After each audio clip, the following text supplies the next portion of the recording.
Seguimos estudiando el magnífico Evangelio de Mateo. Hasta ahora, Mateo nos ha relatado sobre la milagrosa concepción de Jesús, quien nació de una virgen. También vimos su nacimiento milagroso, la visita de los sabios del Oriente y cómo el rey Herodes quiso matarlo y cómo Dios lo protegió. Mateo nos ha dicho que todas estas cosas sucedieron conforme a lo que ya había sido anunciado por la palabra de Dios, por medio de sus profetas.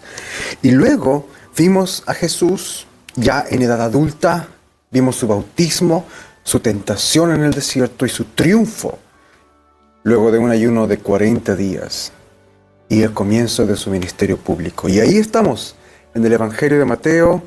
Nos está ahora mostrando uno de los famosos sermones de Jesús, el Sermón del Monte, y específicamente nos detuvimos en las bienaventuranzas. Quizás para algunos de los que están aquí escuchando este mensaje por primera vez o escuchando algo de la Biblia por primera vez, les resulta extraño esta palabra, una bienaventuranza. Para algunos quizás es la primera vez que escuchas esta palabra. Si ese es tu caso, entonces todo lo que hemos leído en este capítulo te puede resultar extraño y difícil de comprender. ¿De qué está hablando Jesús? Pero creo que para la gran mayoría de nosotros esta palabra no es desconocida. Creo que la gran mayoría de nosotros proviene de un contexto de iglesia, pero en todo caso, no quiero dar nada por sentado y explicar qué es una bienaventuranza. Una bienaventuranza, la palabra misma quiere decir bendito, es una exclamación, quiere decir bendito. Cuando Jesús dice bienaventurado, está diciendo bendito. Otra traducción es feliz, dichoso, gozoso, alegre es tal persona. Pero también quiero decir que las bienaventuranzas, más allá de su significado, están expresando algo tremendamente radical. Y esto es algo que quizás no has escuchado mucho, que las bienaventuranzas son polémicas y radicales. Porque lo que Jesús está diciendo es algo contrario, totalmente contrario a la forma en cómo el mundo piensa, cree o ve las cosas. La enseñanza de Jesús aquí a través de las bienaventuranzas es totalmente opuesta a la enseñanza o a la creencia a lo que el mundo abraza hoy. Y cuando digo mundo, me estoy refiriendo a la gente en general, a la sociedad, a la cultura. Y no sé si podemos darnos cuenta cuán polémica es la enseñanza de Jesús. Déjame hacer un ejercicio que creo que te va a ayudar un poco a entender lo que estoy queriendo expresar. Voy a decir las bienaventuranzas, las bendiciones, pero no como las dijo Jesús, sino las bienaventuranzas de acuerdo a cómo el mundo ve y considera a alguien bendito. Porque si la bienaventuranza es una bendición, es alguien bendito, entonces, ¿cómo la cultura de hoy, nuestra cultura, define, ve, mira a alguien y dice, este es bendito? Estas son las bienaventuranzas de acuerdo al pensamiento del mundo. Bienaventurados los ricos y los autosuficientes, porque ellos viven la buena vida. Bienaventurados los que ríen y están siempre alegres, porque no tienen preocupaciones ni ansiedades. Bienaventurados los orgullosos, los ambiciosos, porque ellos siempre obtienen lo que quieren. Bienaventurados los que tienen hambre y sed de dinero y de éxito, porque ellos son los que triunfan en la vida y les va bien. Bienaventurados los duros, los violentos, porque ellos no reciben golpes de nadie. Bienaventurados los astutos, los pillos, porque logran quedar bien parados. Bienaventurados los peleadores y violentos, porque al final se salen con la suya por su fuerza. Y bienaventurados los de buena apariencia, los de buen físico, los populares, porque a ellos nunca les faltan amigos y oportunidades. Así es como piensa el mundo, ¿no es cierto? Así piensa el mundo. Para la cultura, este tipo de gente es bienaventurada, es bendita, es feliz, les va bien. Por eso es que Jesús, cuando dice bienaventurado y dice totalmente lo opuesto, está siendo polémico, porque Él está diciendo que los benditos, los bienaventurados, son aquellos que en su ser, en su vida, son todo lo opuesto a lo que el mundo valora, lo que el mundo busca, lo que el mundo ama. Esta es una enseñanza absoluta y totalmente contracultural. Y eso no debemos olvidarlo. Hoy nos vamos a concentrar en la tercera bienaventuranza, que es una de las más contraculturales. ¿Qué quiso decir Jesús con bienaventurados, los humildes, los mansos, porque ellos heredarán la tierra? Oremos. Padre, habla por medio de tu palabra y que este mensaje sea nada más que una exposición fiel a las Escrituras. Llévanos a entender, aprender y poner por práctica lo que nos enseñas. En el nombre de tu Hijo, Jesucristo. Amén. ¿Qué piensas tú cuando escuchas la palabra humilde? Quizás viene a tu mente la imagen de debilidad. Alguien sin personalidad, alguien que se deja lastimar, que se deja herir, que está siempre calladito, que es tan débil que si lo golpeamos con un fideo se desmaya. Cuando pensamos en alguien humilde, también a veces pensamos en alguien pobre. Humilde es casi sinónimo de alguien pobre, con poca o ninguna educación, de baja clase social. Pero vamos a ver que el humilde o el manso del verso 5 no tiene nada que ver con esa definición. Quizás el sentido de la palabra humilde hoy día en nuestra cultura es de alguien pobre, débil, etcétera, etcétera. Pero tenemos que buscar la definición de las palabras que usa la Biblia en la misma Biblia para entender qué es lo que está queriendo decir. En otras palabras, la Biblia define las cosas de forma diferente. Jesús tiene otro significado para algunas palabras que él utiliza. Por ejemplo, ya lo vimos en el anterior sermón, el pobre del verso 3 no es alguien sin dinero, aunque la palabra pobre implica alguien sin dinero. Pero ya vimos que Jesús no está hablando de alguien sin dinero. Lo mismo que el que llora del verso 4 no está llorando por tristeza, no es cualquier tipo de llanto el que está hablando ese verso. Por lo tanto, el manso o humilde del verso 5 debemos entenderlo a partir de cómo las Escrituras definen o presentan la humildad, la mansedumbre. Y aquí hay algo muy especial que nos va a ayudar, porque Jesús está citando las mismas Escrituras cuando habla del humilde. Jesús está citando aquí el Salmo 37. Así que en tu Biblia pon un dedito en la página de Mateo 5 y sáltate, por favor, al Salmo 37 por un minuto. Y lee conmigo el verso 11 del Salmo 37. Salmo 37, 11. Pero los humildes heredarán la tierra y disfrutarán de gran bienestar. Este salmo fue escrito por el rey David. Y en todo el salmo, David hace un contraste, un retrato, contrastando a los poderosos de este mundo, a los fuertes, que son los que tienen poder, son los que gobiernan, los que tienen la riqueza, los que tienen la decisión en la vida, en la sociedad. Y David dice que él vio a estos poderosos, fuertes, y vio que no tienen temor de Dios. Y que sus decisiones, su forma de gobernar, lo único que hace es provocar sufrimiento. Miren el verso 1 en tu Biblia, el Salmo 37, ahí es donde él comienza a mencionar y hablar de esta gente mala, de esta gente poderosa. Pero en el verso 2, David dice, no te alteres por su causa, no les tengas envidia, porque pronto se marchitan. David está diciendo, no van a durar. Son como las flores que se marchitan. Un tiempo son gloriosos, pero después se marchitan. David está hablando a un pueblo que está sufriendo por causa de estos poderosos, que está sufriendo por causa de estas malas decisiones, por causa de este mal actuar de la gente poderosa. Y es un pueblo que está enfrentando una gran tentación de responder a esa gente con enojo, con violencia. Pero David, mira el verso 8 del Salmo 37.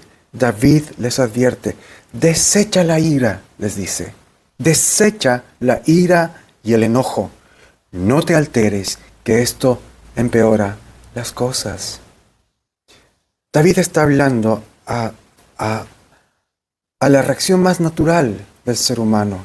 Cuando nosotros vemos la injusticia, vemos a los poderosos utilizar su poder, utilizar sus recursos, sus capacidades para hacer lo malo, despierta en nosotros el enojo. Pero David está diciendo aquí al pueblo, desecha el enojo. No reacciones, que tus acciones no sean gobernadas por ese enojo. David está diciendo, si el malo toma el control y hace lo que quiere, tú no sigas el mismo camino. Ellos son violentos, tú no respondas con la misma violencia. ¿Por qué David dice eso? ¿Porque está diciendo que su pueblo no debe preocuparse, que deje hacer a los malos lo que quieran? No. Mira ahora el verso 9. Un día, dice David, todos los malvados serán destruidos. Pero si esperas en el Señor, heredarás la tierra. Verso 10. Un poco más y los malvados dejarán de existir. Y es en este contexto que llegamos al verso 11 en el Salmo, y David dice que los humildes heredarán la tierra. Entonces, ¿quiénes son los humildes? ¿Quiénes son los mansos? Son aquellos que actúan como dice el Salmo 37. No amenazan, no tienen envidia de los ricos, no tienen envidia de los malos, no son violentos, sino que dejan esa violencia, dejan ese enojo en el Señor. No es que debemos rechazar el enojo y hacer como que nada estuviera pasando. No, vamos a experimentar enojo. David dice que su pueblo va a experimentar sufrimiento, dolor por la injusticia, pero luego ellos deben confiar en el Señor, depositar en Él su enojo, su frustración, su dolor. Y esto es súper fuerte. ¿Cómo no enojarse? ¿Cómo no responder con enojo si te están tratando injustamente? David dice, ese es el humilde. Ese es el verdadero manso humilde. El que en estas circunstancias, siendo víctima, confía en el Señor y no reacciona con violencia como cualquier otro ser humano lo haría. Mire el verso 34 del Salmo. Tú espera en el Señor y sigue su camino, y Él te exaltará y heredarás la tierra. Y cuando los pecadores sean destruidos, tú estarás allí para verlo. El humilde heredará la tierra, el que espera en el Señor, el que confía en Él, en vez de ir con la corriente y hacer las mismas cosas, utilizar los mismos recursos, las mismas actitudes de los malvados que responden maldad con maldad, violencia con violencia, enojo con enojo. Los humildes, dice David, no responden al fuego con fuego. No van con la corriente, sino contra la corriente. Confían en el Señor, esperan en Él. ¿Te diste cuenta? El mensaje de David aquí es igual de contracultural que el mensaje de Jesús en la bienaventuranza. Y el mismo David es un buen ejemplo de humildad. Si tú recuerdas la historia de David, sabrás que Dios lo ungió a él, siendo joven, siendo prácticamente un niño. Y Saúl, el rey que estaba gobernando en ese momento, el rey Saúl, lo odió porque David era popular, porque David contaba con la bendición de Dios, David mató al gigante, el pueblo lo amó por eso. Pero en el fondo David no había hecho nada malo en contra de Saúl. Aún así, Saúl, lleno de envidia, intentó asesinarlo varias veces. Y su odio hacia David fue tan grande que él tuvo que huir, escapar, irse lejos y caer. David cayó en la pobreza, en la miseria. Tuvo que vivir en el desierto. Por un lado, los enemigos de Israel lo querían matar, pero por otro lado, su propia gente, los ejércitos de Israel, querían matarle por órdenes del rey Saúl. Él llegó a estar completamente solo, pobre y en miseria. ¿Cómo respondió David en esa situación? No se enojó, no se llenó de rencor, ni de envidia. Tampoco trató de levantar un ejército para él, defender su causa, defenderse de los ejércitos de Saúl. Y eso que David tuvo varias oportunidades para vengarse de Saúl y matarlo. Un día, incluso, lo tuvo solo y de espaldas frente a él. Cuando David estaba escapando, se refugió en una cueva. Y Saúl, quien había comido mucho en su almuerzo, tuvo necesidad de ir al baño y entró a esa misma cueva. Y mientras estaba haciendo sus necesidades, David está detrás de él. Y uno de los hombres que estaban con David le dijeron: este es el momento. Mátalo. Mátalo y te librarás de tu enemigo. Y si tú no quieres hacerlo, déjame a mí hacerlo. Déjame que yo lo mate. Pero David le dijo: no le hagas nada, porque él es el rey ungido de Dios. David no le hizo daño.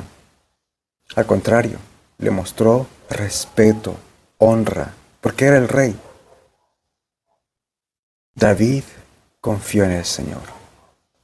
Y al final, tal como dice el Salmo, el humilde heredó la tierra. David heredó la tierra. Dios lo hizo a él rey. En su momento, Dios hizo que Saúl muriera. David no tuvo nada que ver en su muerte. Fue Dios quien trajo justicia. Entonces David es este gran ejemplo de humildad y mansedumbre en el Antiguo Testamento y por supuesto el mejor y más sublime ejemplo de mansedumbre, de humildad es Jesús. En Mateo 11:29 Jesús mismo dice: aprendan de mí que yo soy manso y humilde de corazón y hallarán descanso para su alma. Entonces, ¿qué quiere decir humilde? Humilde en la Biblia, en este pasaje, no quiere decir débil, pobre, sin dinero. Porque no hay nada débil en Jesús. Nada débil. Cuando tú ves a Jesús, vemos a alguien valiente, audaz, siempre defendió con fuerza la honra y la santidad de Dios. Sin ningún temor, él expulsó a los vendedores y comerciantes del templo porque era la casa de oración de su padre. Él no tuvo miedo de los religiosos, de sus enemigos. Él nunca cedió ni un milímetro ante las tentaciones del diablo. No le tuvo miedo al demonio, sino que los confrontó con la palabra de Dios, con sabiduría y fe. Siempre habló en contra de la maldad y en contra del pecado y en contra de las injusticias. No tuvo miedo de denunciar el pecado y la maldad. Pero cuando le tocó a él ser tratado con injusticia, a él ser menospreciado, a él ser humillado, cuando fue apresado, bofeteado y burlado, nunca respondió con enojo, con frustración, con violencia. Nunca buscó defenderse o hacer valer su punto de vista. No hizo uso de su calidad, de su poder como hijo de Dios para defenderse a sí mismo, sino que se sometió a la voluntad de su Padre. En otras palabras, esperó en el Padre, esperó al Padre, como dice Salmo 37. El apóstol Pedro escribe lo siguiente, hablando de Jesús. Cuando lo maldecían, no respondía con maldición. Cuando sufría, no amenazaba, sino que remitía, entregaba su causa al que juzga con justicia. Primero de Pedro 2:23. Queridos, eso es humildad. Eso es no ser envidioso, no ser violento. Eso es esperar en el Padre. Esa es la mansedumbre. El que confía en el Señor cuando está siendo violentado, cuando está siendo tratado injustamente. El que confía en el Señor. Él heredará la tierra, dice la bienaventuranza. La verdadera humildad es maravillosa. Es maravillosa. Pero excepto para el Señor Jesús, es completamente antinatural al ser humano. Para ti y para mí, ser humilde, ser manso, es algo completamente antinatural. No nos nace de forma natural. Entonces, ¿cómo? ¿Cómo podemos nosotros crecer en humildad? 3 cosas. Mira a Dios. Primero, mira a Dios en oración. Lo primero que debemos entender es que la mansedumbre, la humildad bíblica, no es algo que podemos desarrollar o trabajar nosotros. Es un don del Espíritu Santo. En Gálatas 5, 22 y 23, el apóstol Pablo enumera el fruto, las distintas características del fruto del Espíritu Santo. Y allí él dice, el fruto del Espíritu es amor, gozo, paz, paciencia, benignidad, bondad, fe, mansedumbre y templanza. Contra tales cosas no hay ley. Entonces, la mansedumbre, la humildad, es un don del Espíritu Santo, es parte del fruto del Espíritu Santo. Por lo tanto, debemos comenzar pidiéndoselo a Dios. No podemos generarlo por nosotros mismos. Dejemos atrás esta obsesión por nosotros mismos, por nuestra honra, por nuestro orgullo, nuestro yo. Dejemos de defendernos tanto. Pidámosle al Señor humildad. Yo conocí a una persona muy callada, rara vez hacía algo extravagante, rara vez hablaba, era bien calladito y todos decíamos, wow, qué humilde que es.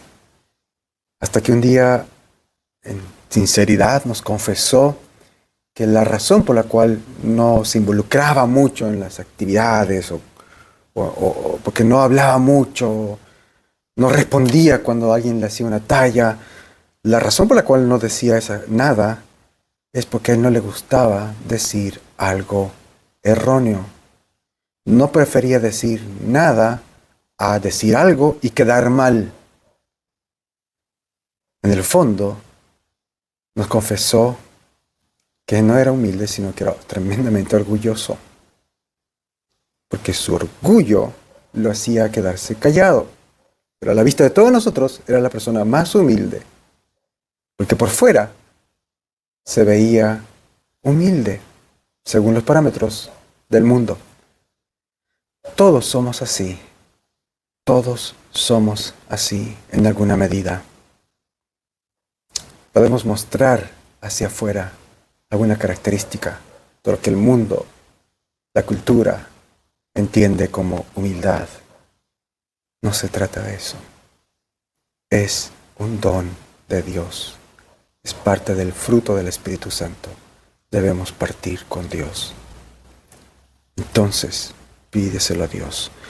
Segundo, Para crecer en humildad tenemos que aprender a enfrentar nuestro pecado. Recuerda que las bienaventuranzas no están describiendo diferentes personas. Uno es el que llora, otro es el humilde, no. Las bienaventuranzas están conectadas, están describiendo al discípulo, a la misma persona. El pobre en espíritu, del verso 3, es pobre porque se da cuenta que no tiene nada en su banco espiritual. Está pobre delante de Dios, no tiene nada.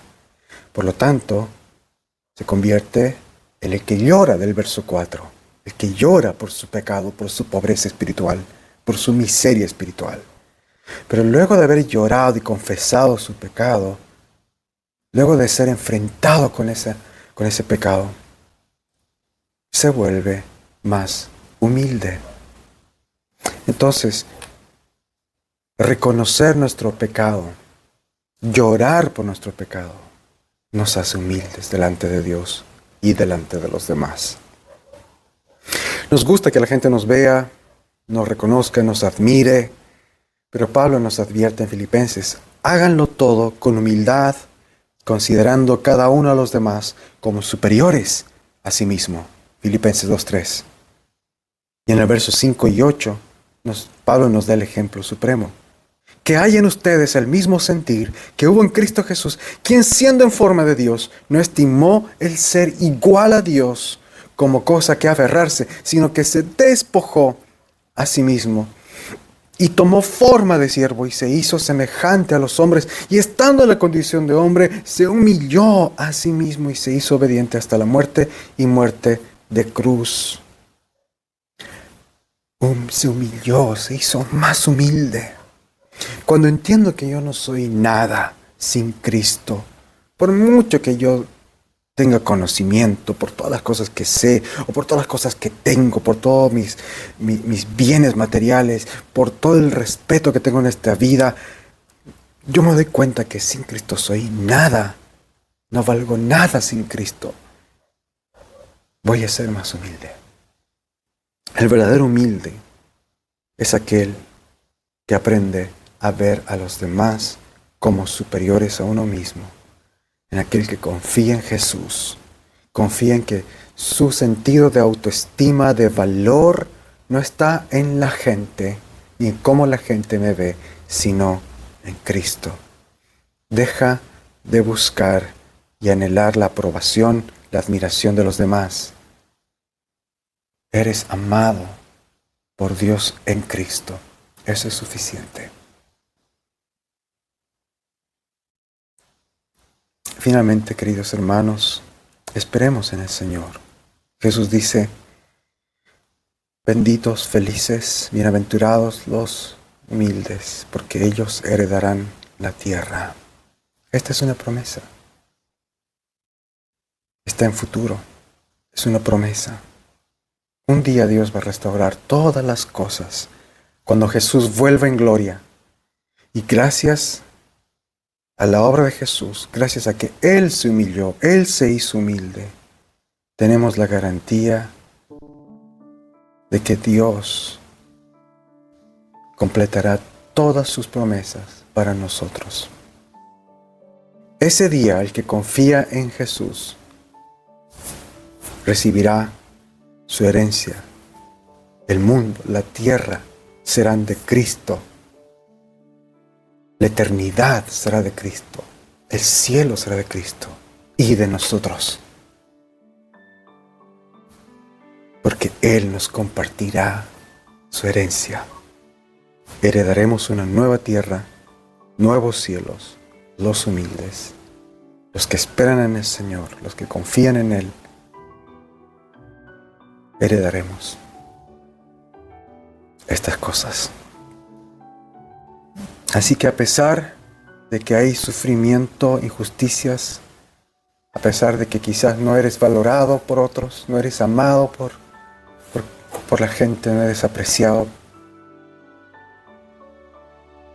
no caigas en enojo, ni en frustración, ni en ira, ni en incertidumbre o impaciencia. Recuerda, eres amado, eres amada. en Cristo. Confía en el Señor, espera en Él. Seamos humildes, esperemos en el Señor. Amén. Oremos.